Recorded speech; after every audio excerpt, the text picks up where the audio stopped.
So you are at the CIN webinar, Developing Mutually Beneficial Funding Models in Community Health Partnerships.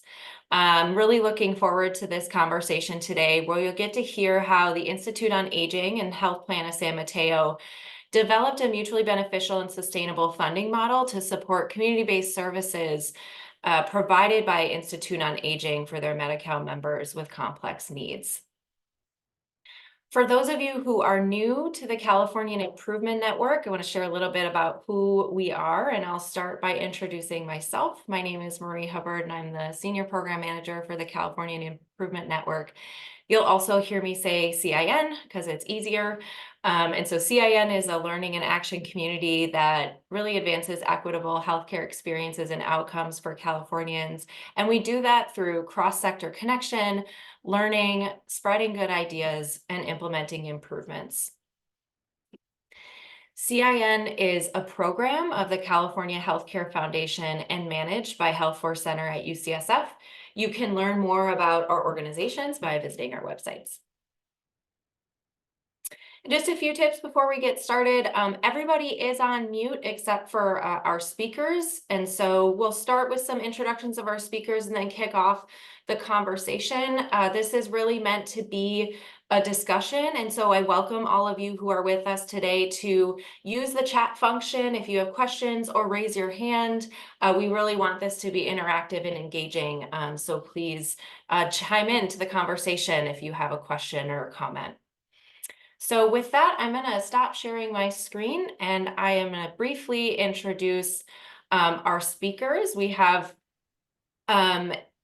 Dustin Harper, who is the Chief Strategy Officer at Institute on Aging, and Amy Scribner, who's the Chief Health Officer at Health Plan of San Mateo. So I will start by asking Amy if you could, just for both of you to introduce yourself, and Amy, I'll start with you. Just introduce yourself briefly, share a little bit about your organization and who you serve. Great. Thanks, Marie. So as Marie mentioned, my name is Amy Scribner. I'm the Chief Health Officer at the Health Plan of San Mateo.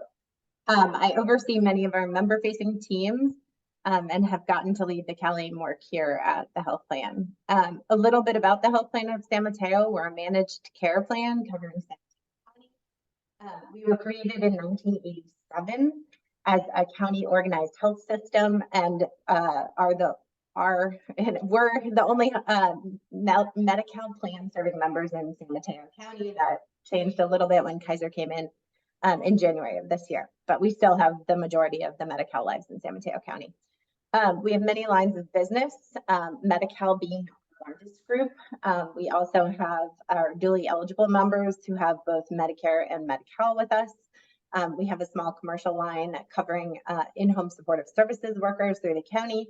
And as a result of the transition for the undocumented folks, a now very small line of business for undocumented folks who don't qualify for Medi-Cal, and that's through the county. We serve about 160,000 people, and that equates to about 1 in 5 people in San Mateo County through our plan. Thanks.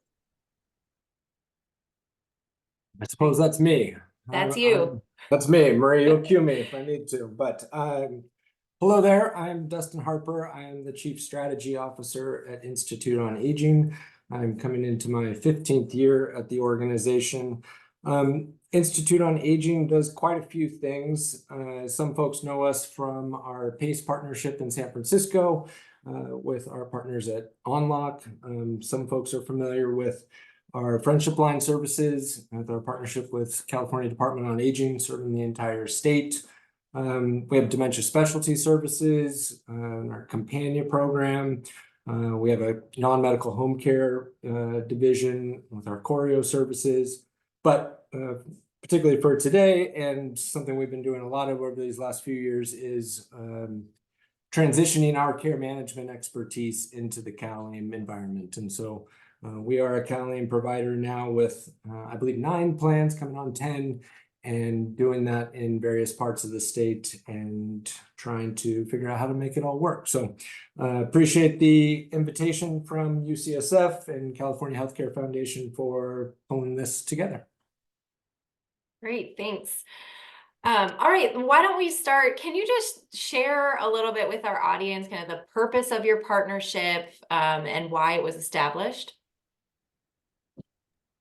Sure, I can start with a little bit of history and context, and then we'll pass it over to Dustin. So one of the things that kind of started the initial partnership, we had something even before CalAIM, which I know we're going to talk a little bit about today, but in 2012, one of the largest nursing homes in San Mateo County was moving towards closure. As a result, it would create a gaping hole in our network and would force us to move many people. So luckily for us, that nursing home remained open. But at that time, HPSM embarked on a journey to gather information about how many of our members with supports could really transition into the community safely. We found that about 10 to 30% of our nursing home population could actually move into the community if they had appropriate supports, and oftentimes it's to go. Fast forward a couple of years, in 2014, the Cal Medi-Connect coordinated care demonstration pilot launched. HPSM was a part of that Cal Medi-Connect and gave health plans like us some flexibility in how we delivered long-term services and supports. And so that was when we started embarking on the process of nursing facility transitions. So 2013 launched an RFP for this. CBOs responded, and ultimately IOA and another CBO housing partner were selected. We launched the community care settings pilot in mid-2014. And I'll just add in any other pieces of that. Yes, long history here. So for Institute on Aging, it's worth noting that developing home and community-based alternatives to institutional placement is really kind of core to the organization's mission. And so we've been doing that in various forms since our inception more than 40 years ago. Before our partnership with the Health Plan of San Mateo, back in 2007, we were a part of a project in San Francisco called the Community Living Fund that was intended to help support the transition to a new Laguna Honda hospital and provide home and community-based alternatives for a lot of folks that were in the old Laguna Honda Hospital skilled nursing facility that didn't need to be at that level of care. And so we had been doing this type of work in San Francisco for about 7 years before Health Plan of San Mateo started moving into the Cal Medi-Connect environment, and before they were facing some of the skilled nursing bed shortages that Amy was talking about. So and I know we're going to get into this a little bit around kind of the dynamics of the partnership between our organizations.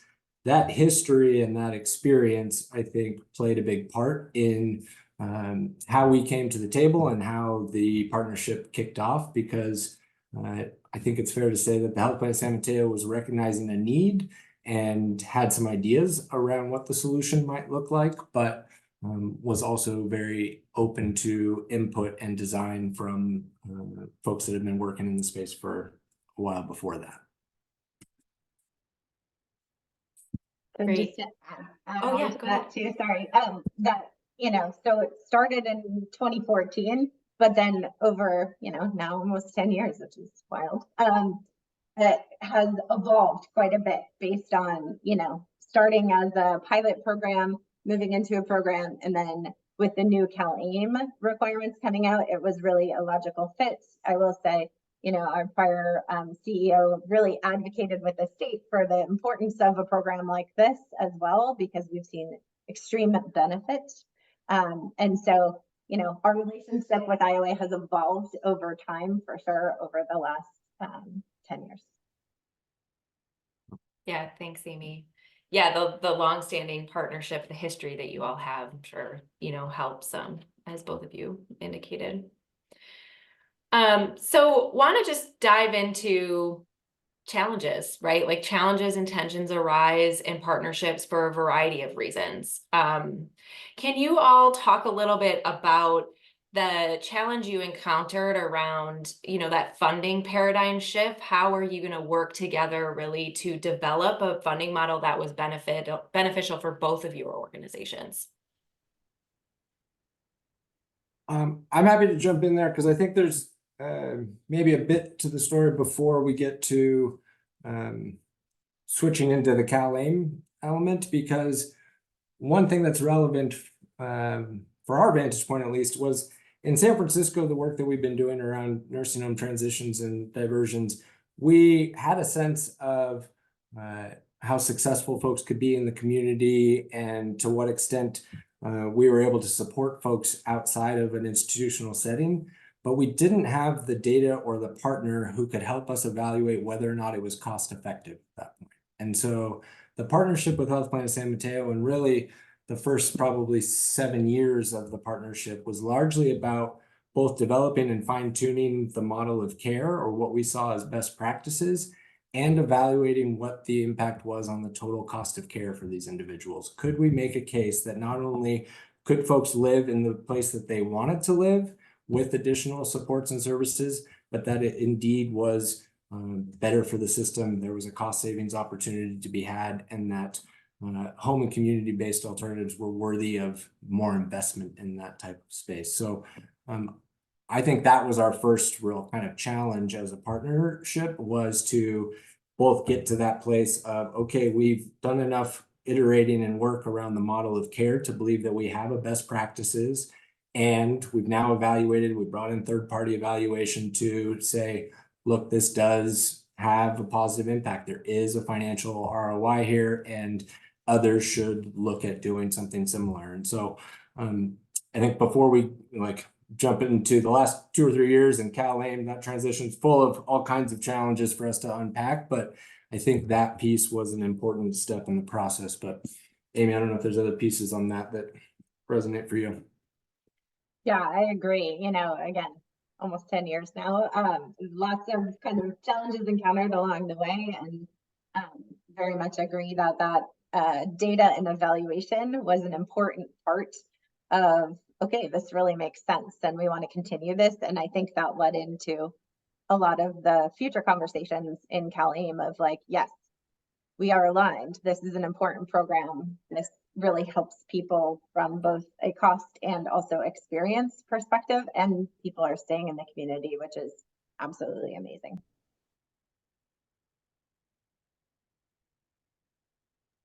And then we had to figure out how to adapt it to CalAIM, I suppose. So I guess I'll just say a couple of things from our vantage point around that. Part of why that was important for me to say around the best practices piece was CalAIM is such an ambitious effort across the state, and it is serving lots of populations of focus, and it's bringing together lots of forms of health plan and CBO partnerships. And so the breadth of that, I think, has made it one where squeezing our historical model into CalAIM, it wasn't exactly a plug and play, right? There were definitely elements that we had to navigate and figure out how to tweak. But I think having that experience and time together, solidifying what we thought was best practice and what we wanted the model of care to look like on the other end of that transition, I think that was invaluable in navigating through that challenge, because there was a lot of uncertainty. There was a lot of shift that had to happen. And part of that for us was we were collectively part of kind of the first wave of transition into CalAIM, right? So whole person care as a previous funding stream that was supporting some of the work that we were doing meant that we had to do kind of a closure of one stream and an opening of new stream on the next day, all while maintaining staff, maintaining clients enrolled in the program. And so there was a continuity of care element that added to the complexity of that initial transition. I'm going to pause there, Amy, because I know you've got other thoughts as well. Yeah, I think just to kind of echo on that, I think that from a health plan perspective, it was a really interesting experience going from a pilot program in which it was more like almost grant funded, right? We could be flexible, we could adapt, we could do all these things. And then now the regulatory requirements are fitting it into a benefit, which has a little bit more rigidity to it. And so to Dustin's point, the pieces that maybe didn't fit exactly into community supports or ECM, what did we want to do with those things? How did we want to think about those pieces? And then the matching of, okay, great. So this moves over to ECM, this moves over to community supports. How do we put those together? And I think not having nursing facility diversion and transitions going live initially was a little tricky in that. And I would say from like a health plan perspective, we are much more comfortable with a per engaged member per month or per member per month or capitated model. And I think that, you know, that's just health plan lingo sometimes. And moving CBOs into that type of model can be a big paradigm shift for sure. So I don't know, Dustin, if you want to talk about. It's a big paradigm shift from the CBO perspective. And I think one thing that we at Institute on Aging at least want healthcare and payer partners to appreciate and understand is, shifting into that per member per month or capitated environment in many ways can be a good thing, but it also can put a lot of strain and challenges on especially smaller organizations, partly because it shifts the risk or uncertainty down to the provider level, right? And so much of the model is dependent or predicated on volume and the idea that folks are going to be referred or enroll into a program. And so you need things like the PATH capacity building funding to stay out ahead of that. Most CBOs, and certainly in a non-CalAIM PATH environment, I think history has shown that we tend to be a little bit behind on the capacity building side of things, right? We're usually waiting until we're completely certain that the funding's there before we start hiring. We're usually completely waiting until a caseload is filled before we add the next care manager.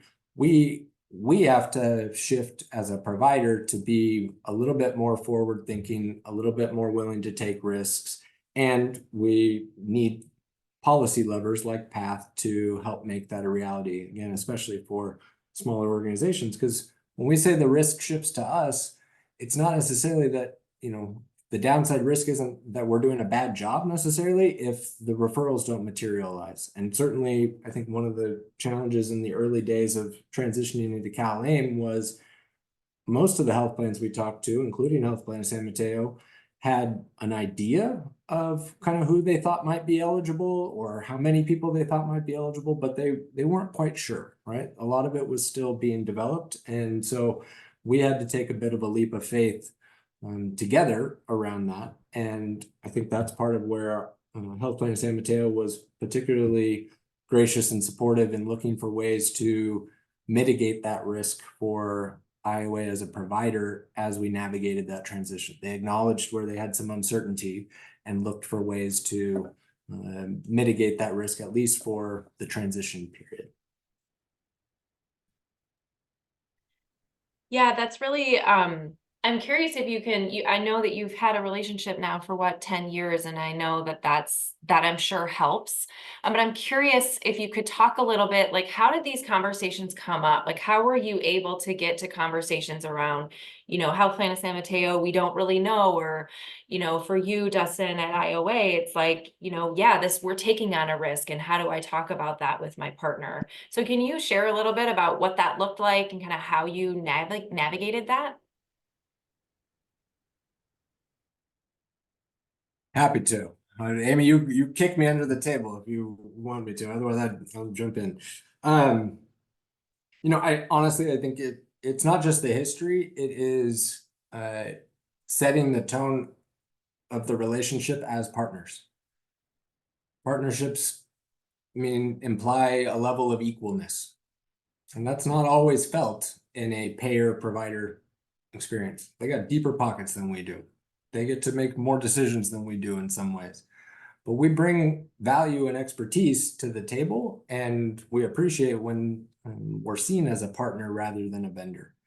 And so part of what that experience has looked like, and we've partnered with other health plans enough to know that that's not always the norm. And so our cadence with the Health Plan of San Mateo, still to this day, is very frequent, regular check-ins at the team level and at various different levels of the organization, right? Getting our CEOs together to make sure that there's buy-in at the top. We're getting our CFOs together to make sure that they know how to pay each other and, you know, they can pick up the phone and sort something out if there's an issue. Our program team leads regularly connected. And so when there's that regular cadence and there's that regular problem solving that's happening, it doesn't feel like it was like a big thing to get some of these challenges on the table. We were able to be pretty clear and transparent about what the challenges were from our vantage point. I think they were able to be pretty clear and transparent about what they were trying to navigate on their end and some of the regulatory requirements that they were trying to navigate through. And so it's that foundation, though, of actually starting from partnerships and not being, as a CBO, either self-perceiving that we're a vendor and we just wait to be told what to do, or a health plan conveying that type of message. And just on that one, I think that like communication, collaboration, and transparency is so important, right? On both sides, because once we were like, oh, right, this is what you need, let's be part of the solution rather than adding to the problem. And vice versa, right? It helps understand both perspectives and it becomes this kind of shared thing out here that we're trying to solve for and we're on the same team rather than we're on two opposing teams trying to make this thing work. We're on the same team and we're trying to solve for this bigger external thing that we both have to comply to or work toward.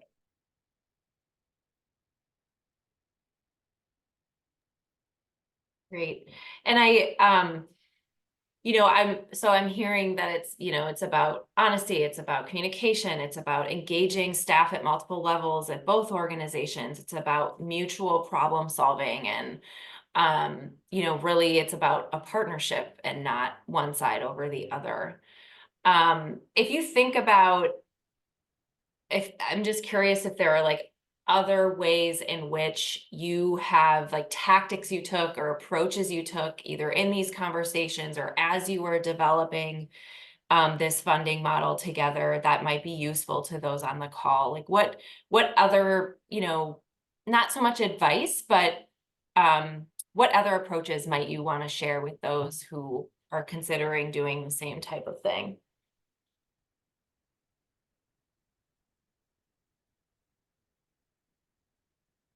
You get this one first, Amy. Okay.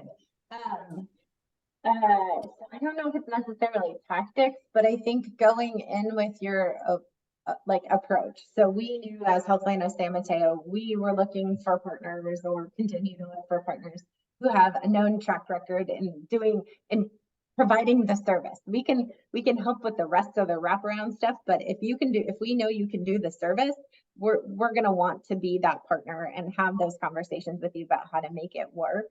I will say additionally, our approach, which might be different than other health plans, is really expanding services with our CBOs that, we've worked with for a while. And so to Dustin's kind of capacity thing, the capacity question is a big one. And so, really being like, okay, great.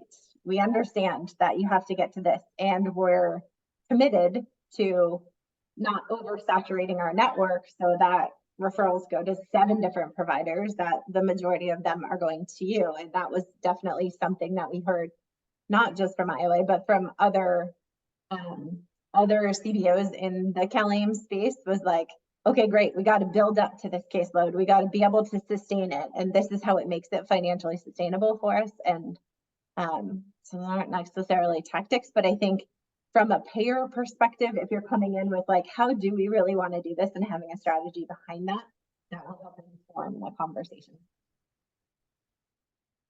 Yeah, I was going to point to, I agree with all of that. And I think it's been important for us to find a shared voice in communicating to stakeholders and other partners that we work with around the changes and how to navigate the changes, right? And so a lot of our referrals for this kind of program over the years have come from nursing homes, or they come from community partners. And they needed some education around what's changing and is the process shifting? How is the authorization process different now? Do we make referrals to IOA? Do we make referrals to the health plan in San Mateo? And so being out there together and having a shared voice around here's the changes, here's what we're trying to keep the same, because ultimately the primary objective is to make sure that folks are getting the services that they need. And we're hopefully not confusing folks by IOA being out there saying one thing and Health Plan San Mateo being out there saying something contradictory. So I think that shared voice also feels like it reiterates that sense of partnership around it too, right? We're out there trying to solve the problem together, not pointing at each other and saying it's your organization that should be doing more of something or less of something.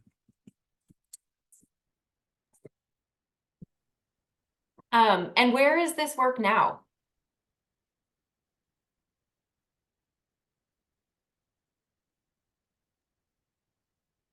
You want to go to? I feel like we're like, I'll start and then you can add. So IOA, as Dustin was talking about, Institute on Aging is contracted with us and several other health plans, right? And I think that that is a testament to the work that they do and how they've been able to pivot. So they are both an ECM, an enhanced care management, and a community supports provider for us. They are one of our higher caseload providers within the organization. And our teams continually meet regularly to talk about, optimization and improvement, right? I think we're at this really cool place of health plans had to implement for enhanced care management and community supports. And now we're really at that place where we can look at, okay, what are some of the best practices that we have gotten out of this? What are some of the outcomes and how are we evaluating those together and creating some of those metrics? And so I think we're excited to partner with on Aging on some of that. Yeah, I would echo the sense of, I think collectively we've largely moved through the painful mechanics of, we can send claims, right? We can bill encounters in a new way. There's mechanics that were needed to get in place to get this off the ground. And those were tedious and got in the way of the more interesting stuff around, so does this work? Are folks getting the services that they need? What's the impact on those services? I think one of the things that's going to be particularly relevant for CalAIM more broadly as we move into the next couple of years is because I think most health plans and CBOs are kind of in that stage of figuring out if we can work together. If we're working together, what does that look like? And how do we get folks enrolled? That seems to largely be where a lot of health plans are at. Now, Health Plan San Mateo, because they were one of the first health plans to move into Cal Medi-Connect and start doing this work long ago, I think they are further along than some of their health plan partners in being ready to have that conversation about what works and what's the most effective way to do this.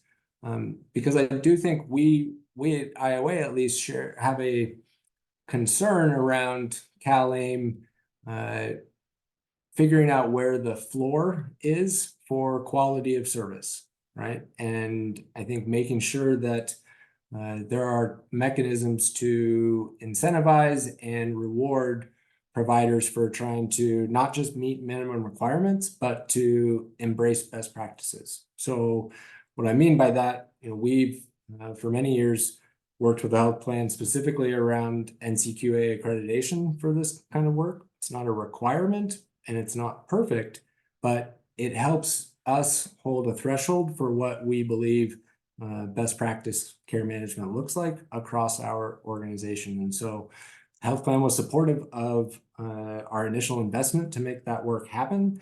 And I think that type of kind of adherence to best practices, and then also starting to evaluate, particularly within the different populations of focus, what's working and what's not, right? And as a provider, one of the things that it's kind of been new to us in the CalAIM environment is having to make choices about which populations of focus we felt like we could be successful with and which ones we weren't. In the past, we were primarily nursing home transitions and diversions oriented, but the reality of it is that a lot of folks that end up in nursing homes unnecessarily are also high utilizers, also have a history of homelessness.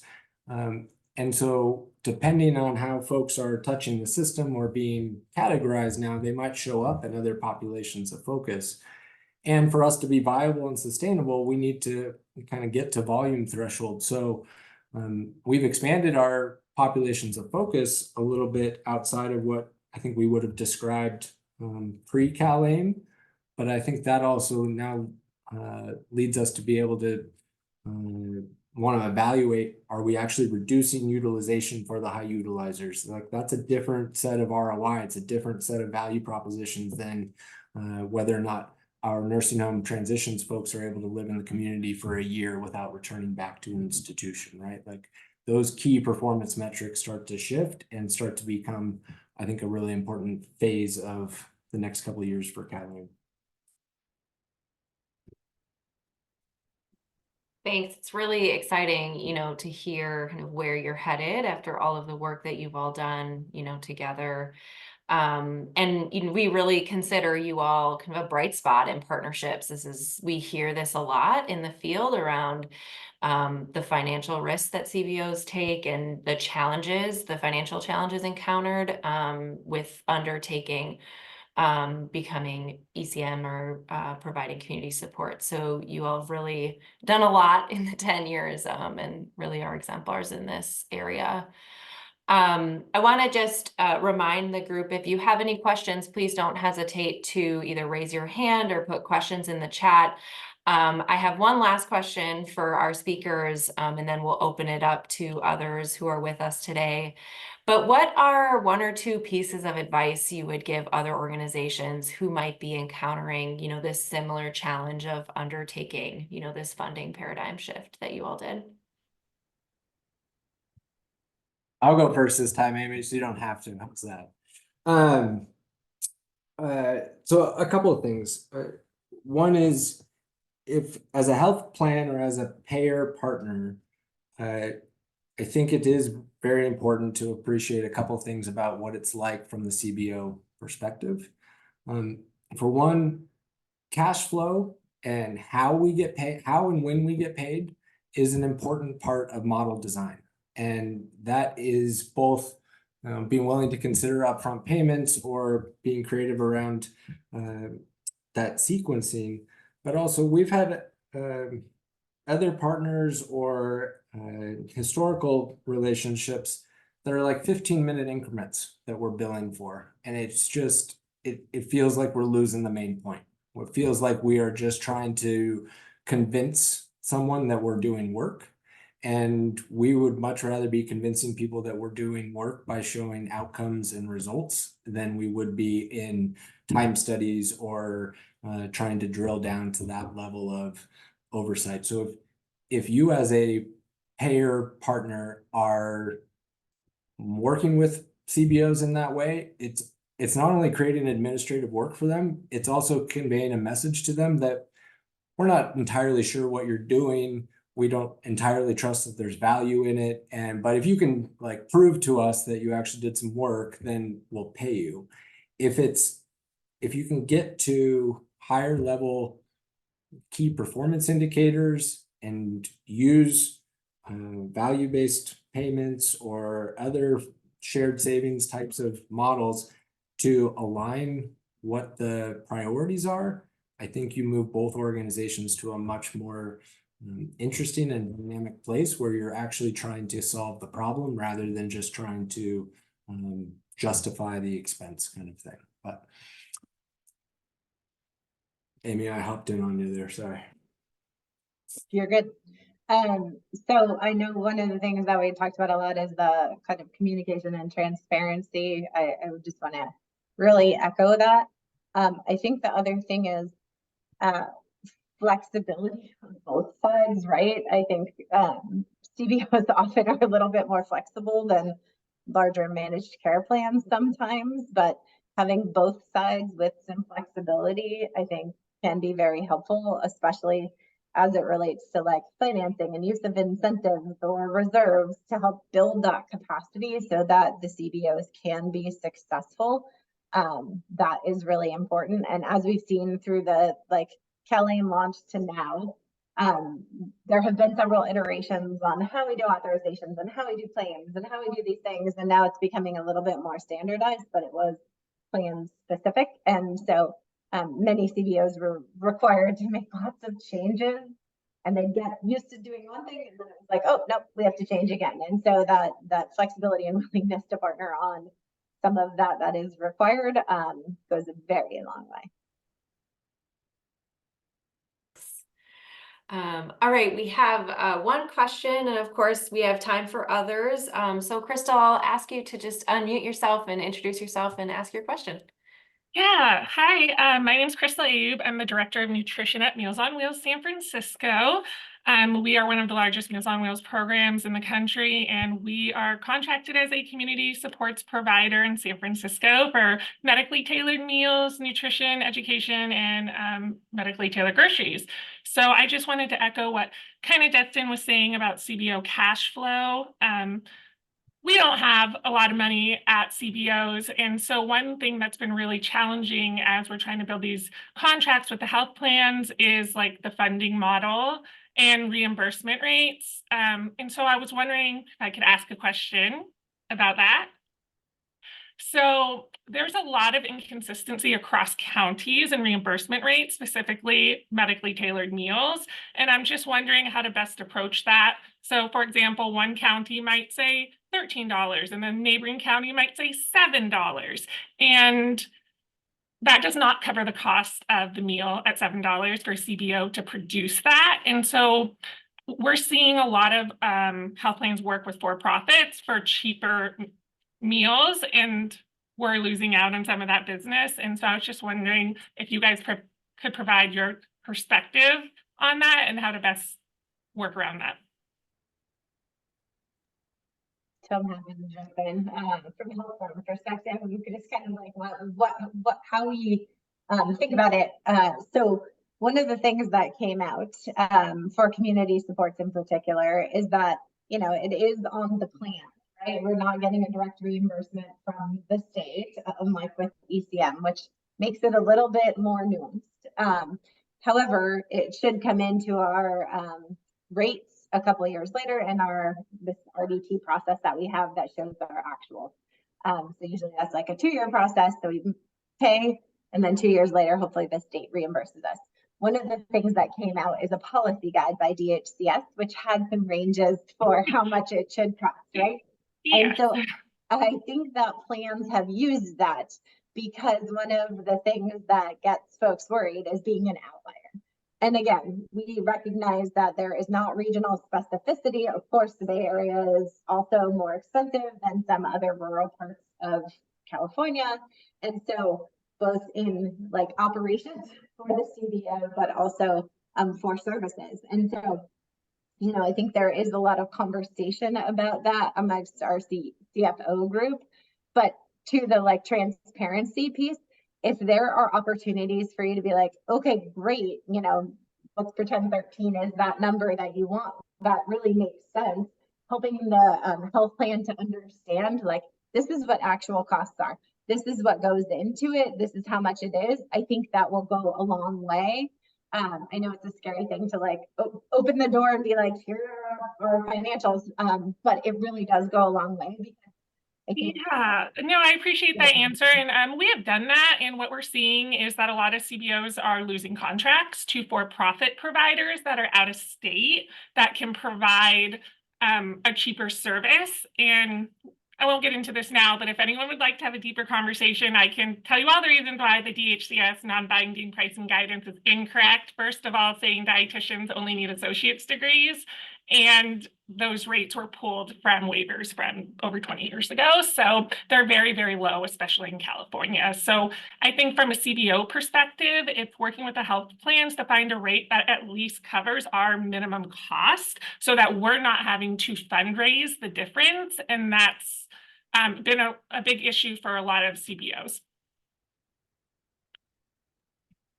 And I'll just chime in to say I feel your pain a little bit, Crystal. You know, I think we see two sides of the coin around this, particularly having home base in the Bay Area, because we don't think that standard one size fits all rate across California for any of this work is the right solution. And we've had experiences with other waiver programs and things where that's the experience, and it inherently means that if you're in a high cost of doing business region, that you are underwater and trying to close a gap somewhere. And so I like one of the elements of CalAIM that I like is that it pushes it down to the health plan level and to largely the regional level for health plans that have a regional focus to make some of those adjustments.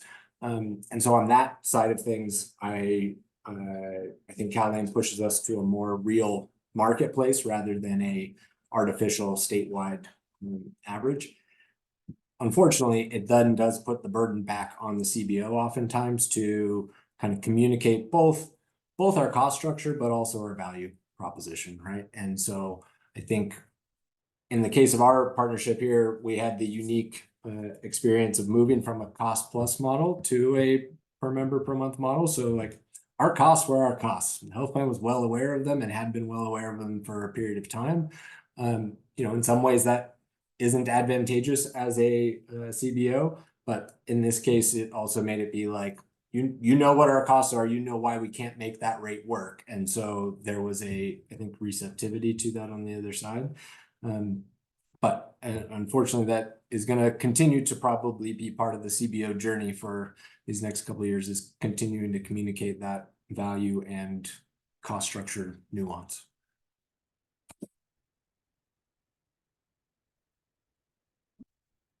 Great. Thank you, Crystal. What other questions do you all have for Amy and Dustin?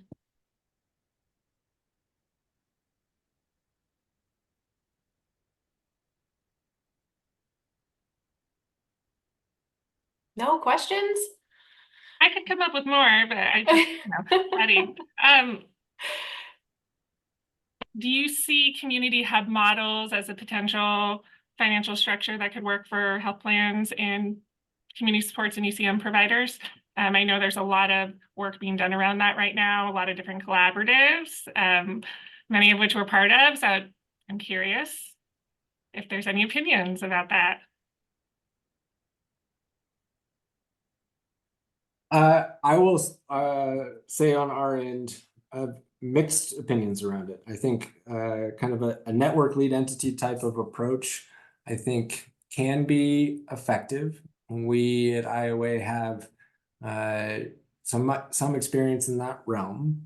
I think one of the biggest challenges is making sure that the network lead entity role is complicated and requires a lot of stakeholder engagement on all sides. And so there needs to be sufficient value for that network lead entity to make that successful. And, you know, we're not starting from a place of having big rates, right? So if that network lead entity needs to be valued for their work, what does that leave left for the CBOs that are associated with the network? I think is one of the challenges.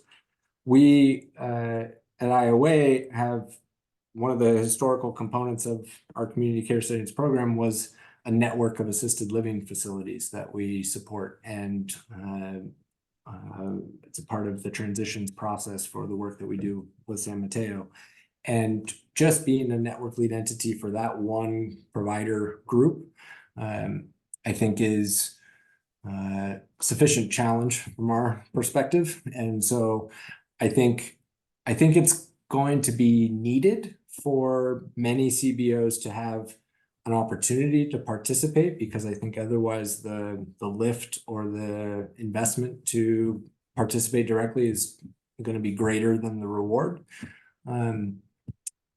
But I'm also a little nervous about kind of long term how that shakes out for folks. But Amy, I don't know if that's San Mateo is a little small, but I think the network lead entity thing works or makes more sense in some other regions where you're trying to cover broader territory.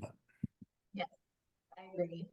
We are probably not going to use a model like that, but I do think there is definitely value, especially if it's, you know, a smaller CBO who is unable, I mean, we have lots of requirements for contracting and credentialing. That, you know, when you have a lead entity, then there is some of that gets passed down to the lead entity. And so it's a great way to break in. I think, especially if you have a large regional footprint, we cover just little San Mateo County. And so that's not an approach we have taken. We have directly contracted with CBOs.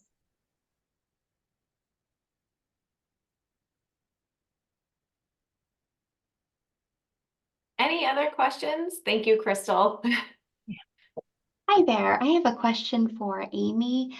When a nonprofit is going to approach a health plan, is the most effective way to demonstrate value strictly showing the projected cost savings for the health plan, or is it also relevant to bring in outside sources that reference the need and the unmet need in the community that this projected pilot would be meeting? Thank you. Great question. So we have taken a little bit of a different approach, I think, than some other health plans. I think some of the other kind of local health plans in California have taken a similar approach, where we have actually created an RFI, a request for information, that has some standard questions that we ask every potential partner, which includes things like, show us your track record of doing this. What does your system capability look like? Stuff like that. And so that is really important to us. Again, not to all plans, but for us, that is really important. I would say, you know, not a service that we're offering right now, right? Like, we decided to do 9 of the 14 community supports. If it's one that we are not currently doing, we would love to see some data of like, oh, wow, in your community, here's what we're seeing. Because maybe we just haven't thought about it because we haven't encountered it as much. It's not in our face in utilization or whatever, but there is a lot of preventative work that we're trying to move toward a little bit more. But, you know, it's always the high utilizers, the high needs folks that continue to get a lot of attention. And so, so yes, I would say if there are in your community, here's what we're seeing. Absolutely, we would love that information. And then I think, who have you worked with? What kind of services have you provided before is another important facet that I think all health plans definitely benefit from.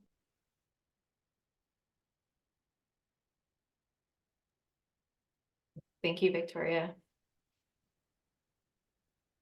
And Victoria, can you just say where you're from? Sorry, I don't know that you introduced yourself, like what organization you're from.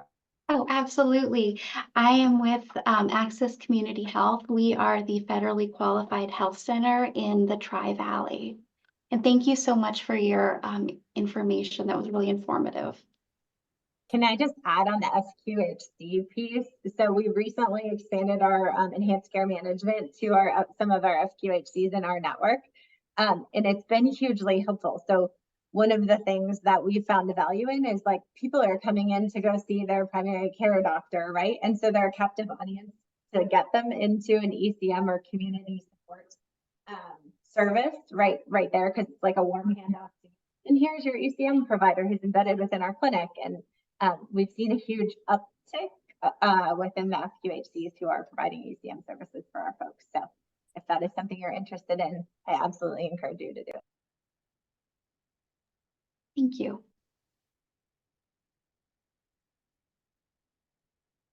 Any other questions before we move into the close of this conversation?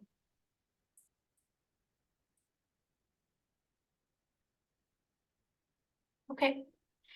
Well, Dustin and Amy, thank you so much. I'm gonna ask if you have any final thoughts or wisdom that you want to share that you haven't yet shared, lessons learned that maybe didn't come up in the advice, any closing message you have for those on the call.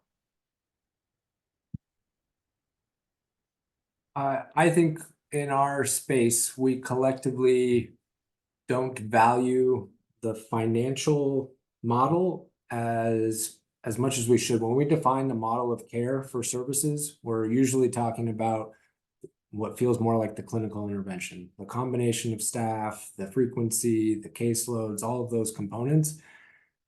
How we pay each other should also be part of that model design. And that includes aligning around what success looks like. And so one of the things that we often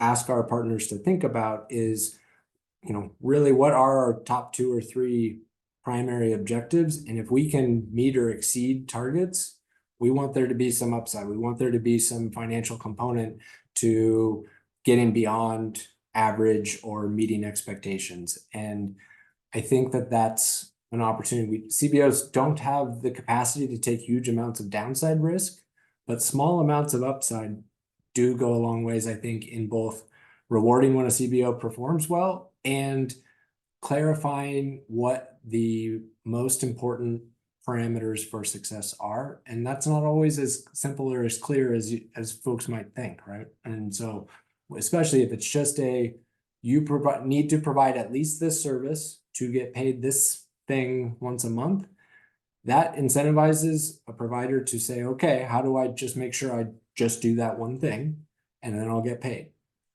But that's probably not the service that the health plan wants or that the CBO would say is the best practice. So what tools and levers can we collectively pull to make sure that we're incentivizing the model of care that is best practices, especially when the payers and providers agree on what that best practice is, right? If we're starting with something new and a health plan doesn't know what the meals world looks like or something like that, that takes time. But when you get to a place of like, this is what we want it to look like, let's make sure that the financial model aligns with that.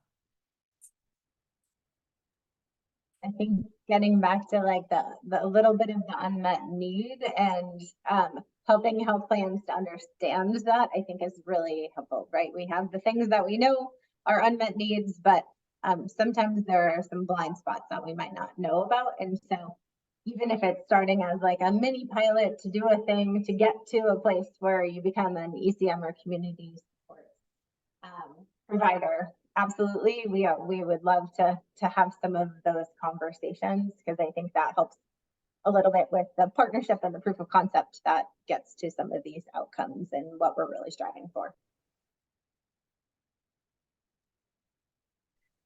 Awesome. Well, thank you both so much. Thank you, Amy. Thank you, Dustin, for this conversation today. There should be a poll that popped up. This just helps us better understand how we can continue to offer the network valuable content. So please take the